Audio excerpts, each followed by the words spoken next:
Hello mga titara! Samahan nyo kami ngayong araw. For today's video, tayo ngayon ay gagala na naman. Dahil start na nga ng summer vacation nila Miyuki-chan, niyaya ko nga siyang lumabas dahil wala rin naman akong pasok ngayong araw. Hello mga titara! Pero bago nga kaming gumala, nagpasama muna ako sa kanya sa clinic. Kaya lang, pagdating nga namin, kailangan daw i-reschedule ito. I-vlog ko na nga lang ulit kapag nakabalik na ako. Habang naglalakad nga, may nakita kami ditong bilihan ng mga flowers. Bukas nga kasi dadalaw kami kay Lola, kaya naisipan ko na tong bilhin. At habang nag-iikot-ikot, nakita ko nga tong kalamansi. Nagulat nga ako dahil napakamahal. 100 pesos para sa isang kalamansi. Ito nga pala yung flowers na binili namin para kay Lola. Sobrang ganda nga nung napili namin ni Miyuki-chan. Pagkatapos nga namin sa supermarket, dumiretso naman kami dito sa bookstore. Kasi may hinahanap nga na manga si Miyuki-chan. Mahilig kasi talaga siya sa mga anime. Minsan nga nagugulat ako dahil napakamahal ng mga librong binibili niya. Kaya habang naghahanap siya ng libro niya, nagtingin-tingin muna ako dito. Nagbasa-basa nga lang ako dito ng pang JLPT at Aiken at Toei. Bala ko na naman kasing pasakitin tong otak ko. Ciao! Wala nga siyang nabili dyan dahil wala yung hinahanap niya. Kaya sabi niya nga sa akin, magpurikuran na lang nga daw kami. Hay, magiging alien na naman tayo mga ti. Kaya nga sabi ko dyan sa kanya, A muna siya, A.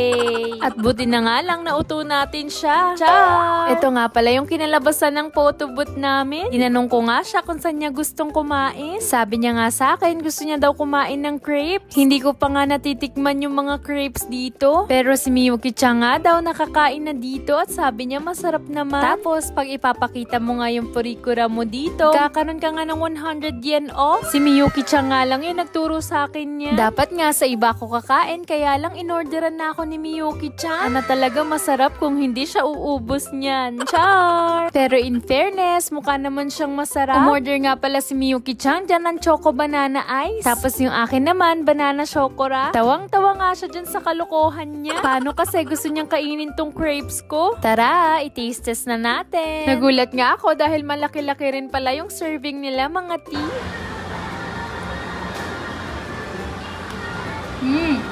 Nasarapan nga ako dito sa cream nila dahil hindi siya gaano katamis. Ayoko kasi ng masyadong matamis, nauumay ako.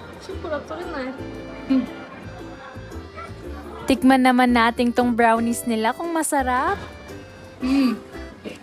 Masarap yung brownies. Hi daw po sa inyo mga tea, ang palaging nang bubudol sa akin. Sabi niya nga dyan, mas masarap daw yung sa kanya dahil may ice cream. Hay, hindi na naman natuloy yung diet ko mga tea. Bahala na nga si Batman. Ciao! Paano kasing matutuloy? Diba kakasubo ko pa lang, susubuan na ako ng kapatid ko ulit. Sabi ko nga sa kanya dyan, may laman pa yung bibig ko. Wait lang kako, mahina yung kalaban. Wait lang kasi. Kakakagat ko lang. Ang lamig, masarap nga. Mainit kasi panahon. Craving satisfied na nga dito si Miyuki, kaya dito naman kami dumiretso sa bilihan ng mga sapatos. Sinilip ko nga lang yung mga slides nila dito dahil nagpapahanap nga sa akin si Bebe Pau Pau ng slide na walang foam. Kaya lang hindi ko nga sure yung size, kaya hindi ko na lang din binili. Dito nga sa may mall, nakakita nga kami ng piano at sabi ko nga itry ni Miyuki-chan.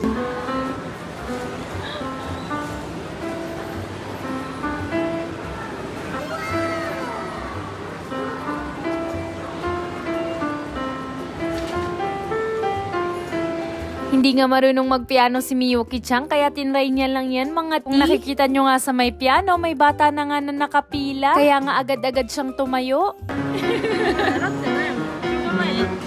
Naray tayo, no? Oh, sugoy. Bago nga umuwi, sinabi ko kay Miyuki-chan, pumunta muna kami ng Daiso dahil may mga kailangan nga akong bilhin. Bumili nga lang ako dito ng face mask at saka inumin dahil sobrang init nga sa labas. Pagkabili nga namin ito, umuwi na rin kami agad. Andito nga kami ngayon sa apato ko kasi nagyaya nga siya na manood daw kami ng anime. Lately kasi ayan yung kinakahiligan niya. Blue Rock nga ata yung pangalan ng anime na yan. Tapos nagsawa nga siya agad at ito namang parang itlog yung pinanood niya sa akin. Yun lang for today's video. I hope you enjoyed this vlog. Thank you for watching. それじゃあ、またね. Bye bye!